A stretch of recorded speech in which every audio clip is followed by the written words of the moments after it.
قال الله سبحانه وتعالى في كلامه القديم والفرقان الحميد: أعوذ بالله من الشيطان الرجيم. بسم الله الرحمن الرحيم. يا أيها الذين آمنوا أطيعوا الله ورسوله ولا تنازعوا فتفشلوا فتذهب ريحكم واصبروا. صدق الله العظيم.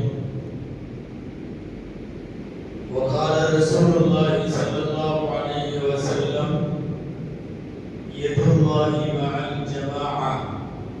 صدق رسول الله صلى الله عليه وسلم. அளவற்ற அருளாளனும் நிகரற்ற அன்புடையோருமாகிய எல்லாம் வல்ல அல்லாஹ்வின் பெயரால் துவங்குவோமாக.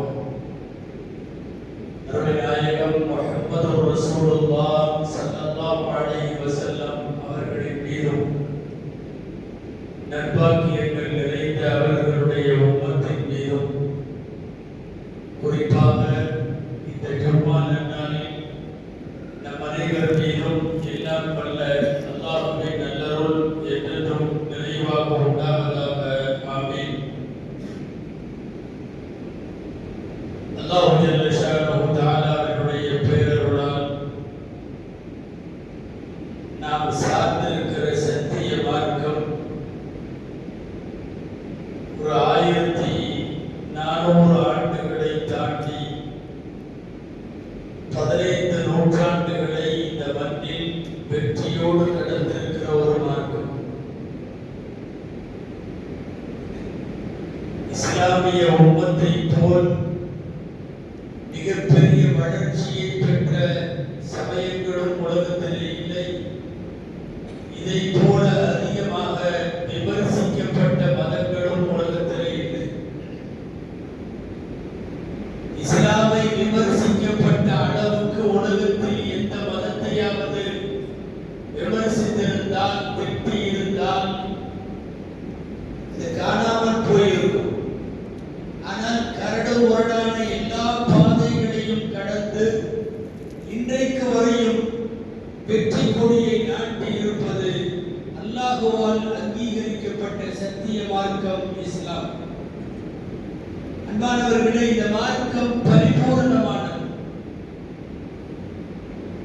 இந்த மார்க்கத்தை யாரும் புதிதாக எதுவும் கொண்டு வர வேண்டிய தேவையும் இல்லை. இங்கே இருக்கிற எதையும் நீக்க வேண்டிய அவசியமும் இல்லை. பொதுவாக ஒரு நல்ல மார்க்கத்திற்கு அடையாளம் என்ன தெரியுமா? வெளியிலிருந்து எதுவும் உள்ளேயும் வராது, உள்ளே இருக்கிற எதுவும் வெளியவும் போகாது. இந்த சிறப்பு உலகத்திலேயே இஸ்லாத்திற்கு மட்டும் உண்டு. 1400 வருஷமாக புதிய சட்டம் உள்ளே வர முடியாது. இருக்கிற சட்டம் எதையாவது வெளியே எடுத்து போடலாம் என்றால் அதுவும் முடியாது. அன்பிற்குரியவர்களே, இந்த மார்க்கம் மனிதன் கண்டுபிடித்தது அல்ல. உலகத்திலே நிறைய மதங்களை தோற்றுவித்தவர்கள் மனிதர்கள். மனிதர்களால் உருவாக்கப்பட்ட கொள்கை கோட்பாடுகள், மனிதர்களால் உருவாக்கப்பட்ட சட்ட திட்டங்கள், இவைகளெல்லாம் காலப்போக்கில் காலாவதியாக இருக்கிறது. இதை உருவாக்கியவன் ரப்புல் ஆலமீன், சட்டம் வகுத்தவன் ரப்புல் ஆலமீன், கொள்கை கோட்பாடுகளை தீர்மானித்தவன் ரப்புல் ஆலமீன். இந்த மார்க்கம் முஸ்லிம்களிடமிருந்து திருப்புவது என்ன தெரியுமா? ஒன்றாய் நின்று வென்று காட்ட வேண்டும் என்பது. பல்வேறு சமயங்களில் நம்மிடத்தில் அது சாத்தியம் இல்லாமல் போகிறது. எல்லோருக்குமான ரப்பு ஒருவன், கிதாபு ஒன்று, வேதம் ஒன்று, எல்லோருக்குமான நபி ஒன்று, எல்லோருக்குமான கிப்லா ஒன்று, ஒரே மாதிரி தொழுகை, ஒரே மாதிரி நோன்பு, ஒரே மாதிரி ஷரியத் சட்டம். ஏன் முஸ்லிம்களின் வீடுகளில் அவர்கள் எந்த நாட்டில் வாழ்ந்தாலும் அந்த வீட்டினுடைய வாழ்க்கை முறை, லைஃப் ஸ்டைல்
இங்கே மகிழ்ச்சிக்குரிய விஷயம். இந்த ஒன்றுபடுதல் எல்லா காரியத்திலும் தொடருமானால் நம்மை தகர்த்த அல்லது சரிக்க யாருமே கிடையாது. அந்த ஒற்றுமை இன்றைக்கு காலத்தினுடைய அவசியம். ஒரு சஹாபி, அவருக்கு முஹம்மது பின் மஸ்லமா என்று பெயர். நபிகள் நாயகம் ஸல்லல்லாஹு அலைஹி வஸல்லம் அவருக்கு ஒரு வாழ் கொடுத்தார்கள். அது யுத்த காலம், கடுமையாக எதிரிகள் எல்லாம் முஸ்லிம்களை தாக்கிய காலம். ஒரு வாளை கொடுத்து இதை வைத்துக் கொண்டு நீ போர் செய். அன்னையும் பெருமானார் ஸல்லல்லாஹு அலைஹி வஸல்லம் வாழ்த்து தருகிறார்கள். ஆர்வத்தோடு அந்த சஹாபி வாளை வாங்கினார். அவருக்கு பேர் முஹம்மது இப்னு மஸ்லமா. ஸல்லல்லாஹு அலைஹி வஸல்லம் சொன்னாங்க, ஜாஹிது ஃபீ சபீலில்லாஹி பிஹாதா ஸைஃப். இதோ இந்த வாளை வைத்துக் கொண்டு நீ அல்லாஹ்வின் பாதையில் போர் செய். எது வரைக்கும் போர் செய்யலாம், எது வரைக்கும் இந்த வாள் பயன்படும் என்றால், ஹத்தா இதா ரஅய்தல் முஸ்லிமீன ஃபியதைனி தக்ததிலானி. எங்காவது முஸ்லிம்கள்ல ரெண்டு குரூப்பா, முஸ்லிம்கள்ல ரெண்டு பிரிவா அவர்கள் சண்டை போடுவதை பார்த்தால், ஃபத்ரிப் பில் ஹஜர், இந்த வாளை கொண்டு போய் ஏதாவது பாறையில அடிச்சு உடைச்சிரு, பாறையில அடிச்சு உடைச்சிரு. அதுக்கப்புறம் இந்த வாள் யூஸ் ஆகாது, இந்த வாளுக்கு பிரயோஜனம் இல்லை, வேலை இல்லை. அப்புறம் எங்கேயாவது மலை அடிவாரத்திற்கு போய்விடும். ஹத்தா தத்திக்க மதியத்துல் காதியா, உனக்கு மௌத் வர்ற வரைக்கும் மலை அடிவாரத்திலேயே போய் உட்கார்ந்துக்கோ என்று நாயகம் ஸல்லல்லாஹு அலைஹி வஸல்லம் சொன்னார்கள். என்ன பொருள் தெரியுமா? பலமான ஆயுதம் கையிலே இருந்தாலும் ஒன்றுபட்டு நிற்கவில்லை என்றால் ஆயுத பலம் வீணானது, ஆட்கள் பலம், வாட்கள் பலம் எல்லாம் வீணானது. பலத்தை வைத்து ஒன்றும் செய்ய முடியாது. முஸ்லிம்கள் பல பிரிவுகளாக கிடக்கிற போது நீங்கள் உலகம் முழுக்க நாளில் ஒருவர் முஸ்லிம், நடமாடுகிற நாளில் ஒருவர் முஸ்லிம் என்கிற இலக்கை தொட்டிருந்தாலும், 200 கோடி பேர் இருந்தாலும், எல்லா விதமான தங்கம், நீர்வளம், பெட்ரோல் வளம் எல்லாம் இருந்தாலும், நீங்கள் ஒன்றுபடாத வரைக்கும் வென்று காட்ட முடியாது என்பது நபிகள் ஸல்லல்லாஹு அலைஹி வஸல்லம் இங்கே சொல்லுகிறார்.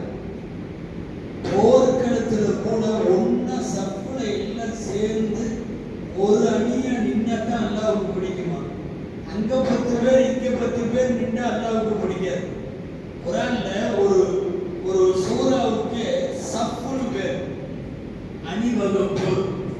அந்த சூராவுல அல்லாஹ் ஒரு வார்த்தை சொல்லுகிறார், இன்னல்லாஹ யுஹிப்புல் லதீன யுகாத்திலூன ஃபீ சபீலிஹி ஸஃபா.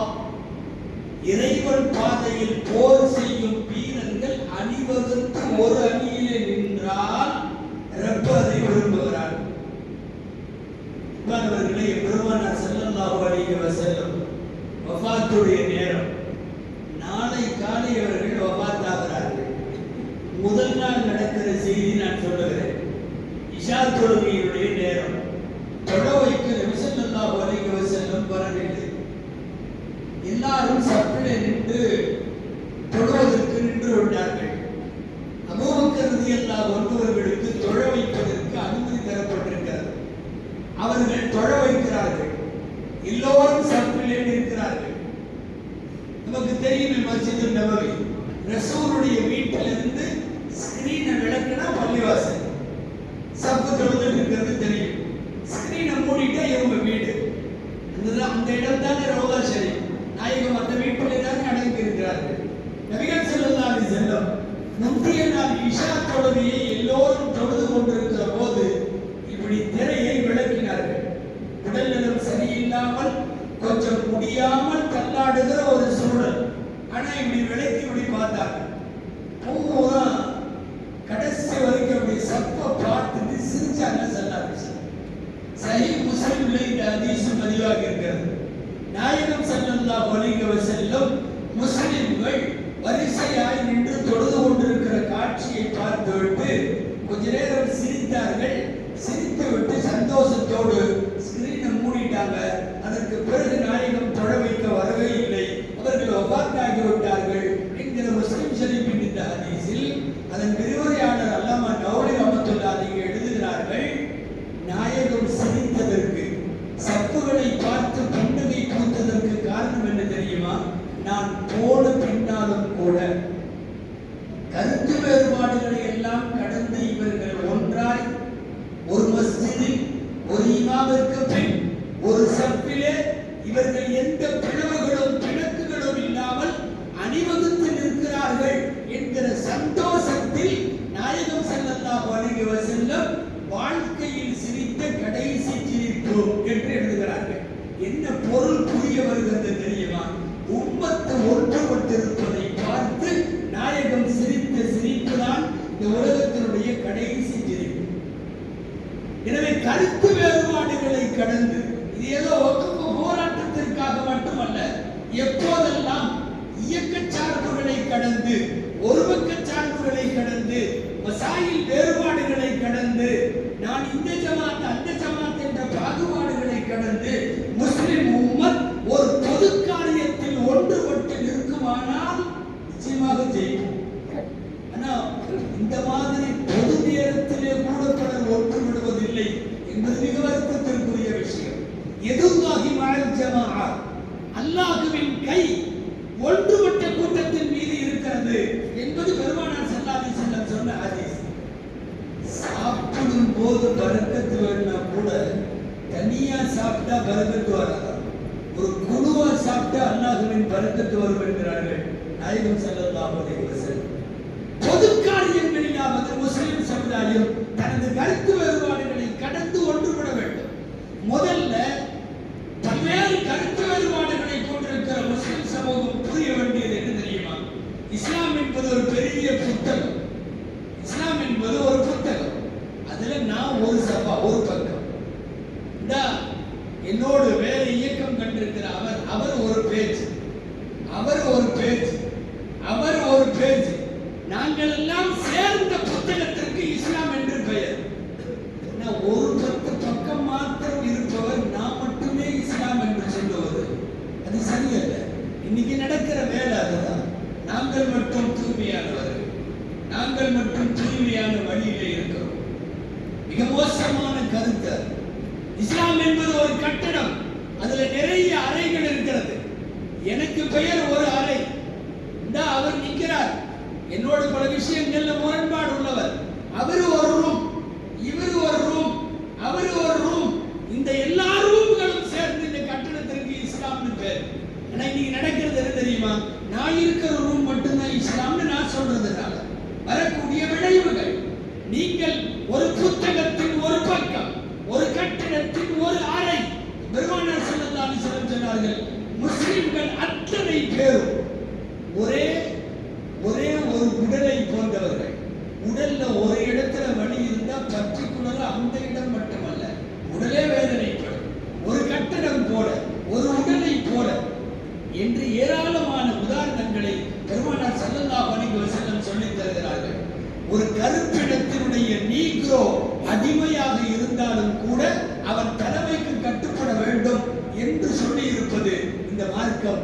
எனவே இந்த போராட்டங்களில் மட்டுமல்ல, இனிவரும் நாட்களிலும் இஸ்லாத்திற்கு எதிராய் திட்டம் தீட்டப்படுகிற போது, இஸ்லாத்தின் மீதும் முஸ்லிம்களின் மீதும் வன்மத்தை கக்குகிற போது, நம்முடைய முக்கியமான கடமை கருத்து வேறுபாடுகளை எல்லாம் தூக்கி தள்ளி வைத்துவிட்டு ஓரணியில ஒன்றுபட வேண்டும். அந்த அடிப்படையில் வக்ஃப் உள்ளிட்ட பிரச்சனைகளுக்காக தமிழகம் முழுக்க முஸ்லிம் அமைப்புகள் அத்தனையும், அதையும் தாண்டி யாராவது இதுல வராம இருப்பான், அது வேறு மாதிரி இறைவனின் ஒதுக்கப்பட்டவர்கள், அவங்களை கண்டுக்க வேண்டியதில்லை. எல்லாரும் சேர்ந்து ஓரணியில் நின்றால் வருங்காலத்தினுடைய வெற்றிகள் எல்லாம் சாத்தியம். அல்லாஹ்விடத்திலே துஆ செய்வோம். அல்லாஹ் ஜல்ல ஷானஹு தஆலா இனிவரும் நாட்களிலும் மார்க்கத்திற்கான பிரச்சனைகளின் போது, அது போராட்டமானாலும் ஆர்ப்பாட்டங்களானாலும், என்ன எதிர் முனைகளில் நடத்துகிற களங்களானாலும் அத்தனை பேரும் ஒன்றாய் நின்று வென்று காட்டுவோம். அல்லாஹ் அதற்கு அருள் புரிவானாக. இதயங்களுக்கு இடையிலே அல்லாஹ் இணைப்பை தருவானாக. ஆமீன். வஆஹிரு தஅவானா அல்ஹம்துலில்லாஹி ரப்பில் ஆலமீன்.